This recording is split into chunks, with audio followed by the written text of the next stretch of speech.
Shalom Makim. Now, first and foremost, I'm going to get honest too. Yahweh by Shem, Yahweh Shai. Yahweh is the truly Well, this powerful here's name my new front buster. for the one that calls God Jehovah. And Yahweh Shai is the truly powerful name for the one that calls these Christ. Secondly, I want to get honest to the elders in the Prostrate Millstone. Peace and salutations to the hopeful elect of Israel. Lord willing, I'm part of that number. All right, so anyway, I'm just back at it with just a response video to basically this short little clip of Indians are the lost tribe of Israel. And so basically it's just, a minute long, and it just goes into how this basically how this white dude, like this This is my Edomite right daughter, here. Catherine. Shalom Aleichem. Like if you don't know, this is an Edomite, and then like to the man he's talking to is a Gadite, a so-called native a Gadite, or a so-called Native American Indian.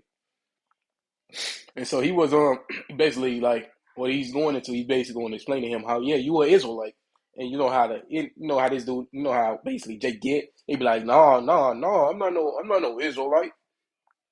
Then he was like, no, I seen one of your kind speaking full Hebrew like the other day. It's like, let me play it real quick just to make sure I've got the That's too understanding. bad. Mr. Baloo, what's the use of saying Shalom Aleichem to me? I'm a full Sioux Indian. I'm not one of the chosen people. All right, go ahead being stubborn if you want it. I ain't stubborn. Oh, not much you ain't. According to an ex-congressman of these United States I heard give a lecture at the Chautauqua this winter, Indians is the lost tribe of Israel, but he won't admit it. Just ain't true. He was an ex-congressman of these United States, I tell you. Oh, Papa, maybe he was mistaken. Oh, no, he was not. Jackson just got a mean, stubborn streak in him is all. I brought Mr. Bernstein, the telegraph operator, out here from town last month, and he stood right where you're standing now, and he talked Hebrew at Jackson for 10 minutes by my watch, and Jackson pretended he didn't understand a word. Now, I call that stubborn. Well, I didn't understand a word. You see what I mean? Now, you get that trunk down out of there. I'll get the sack. So the dude basically what he's trying to do is he's trying to give give the Gadai insight into his heritage. Because yes, the Native Americans are of the lost, all of the lost tribes of Israel, but more specifically, they are the northern tribes. But I got this quick precept pulled up as Jeremiah 17 verse 4. And thou, even thyself, shalt discontinue from thine heritage that I gave thee, and I will cause thee to serve thy enemies in the land which thou knowest not. For ye have kindled a fire in my anger, which shall burn forever. So basically, the Lord said, we will discontinue, basically forget, remember no longer.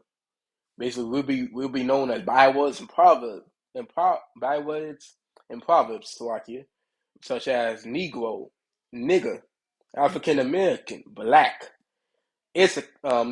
Mexican, Hispanic, Native American, Indian.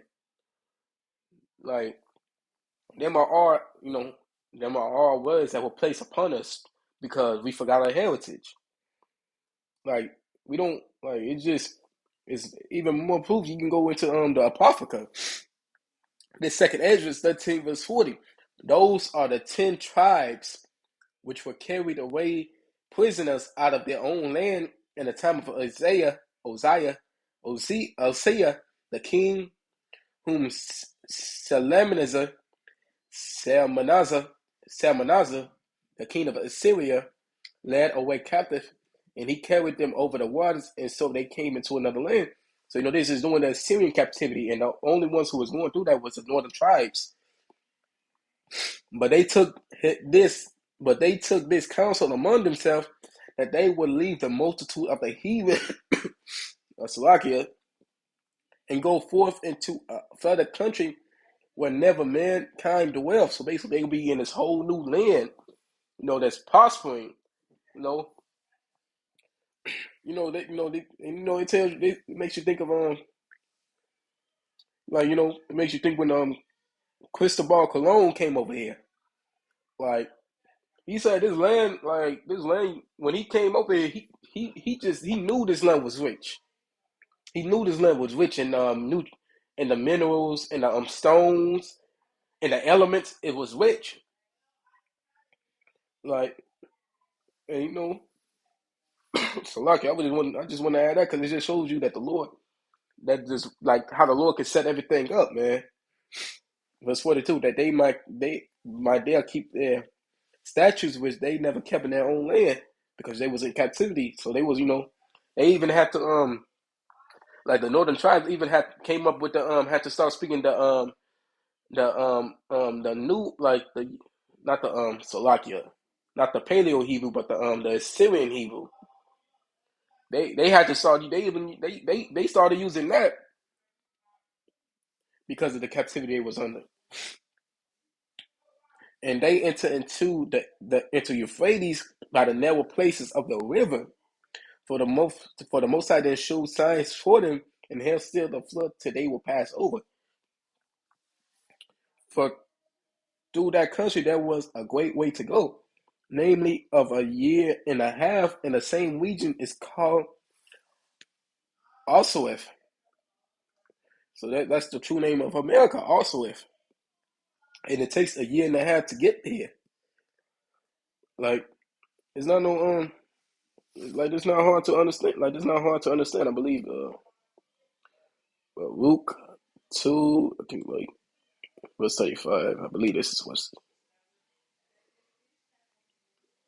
no,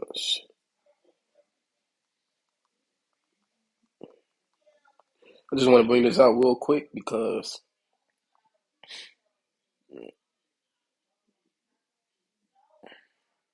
so like I had a chapter where I was in the wrong verse.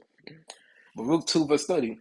For I knew that they would not hear me because it is a stiff necked people. Stiff necked goes back to stubborn. But in the land of their captivities, they shall remember themselves. Like and that spirit, and that's a spirit because what was that Edomite calling that Gadite, that so called Native American Indian? He was saying he was being stubborn. Like that's a very constant quality in Jake. They know how to be stubborn. So it's just Salaki. I almost backtracked because I also got more food. Like what this is the Lewis Lunas. Salaki. I just Lewis Lunas the Clark Stone and Commandments Rock. It's in New Mexico. What this is physical evidence to show that the Native American Indians are Israelites. It got the Ten Commandments written in Paleo Hebrew on it. And you can look at some of them letters. You can tell, you can see the ah, the la. You can tell the characters. This is in ancient Hebrew actually, not the Assyrian. This is ancient Hebrew. So this shows you that the northern tribes also knew the Paleo Hebrew as well, even though they was using the Assyrian Hebrew. All right, but with that, I want to say Shalom and a Baba and Kwam Yashawali.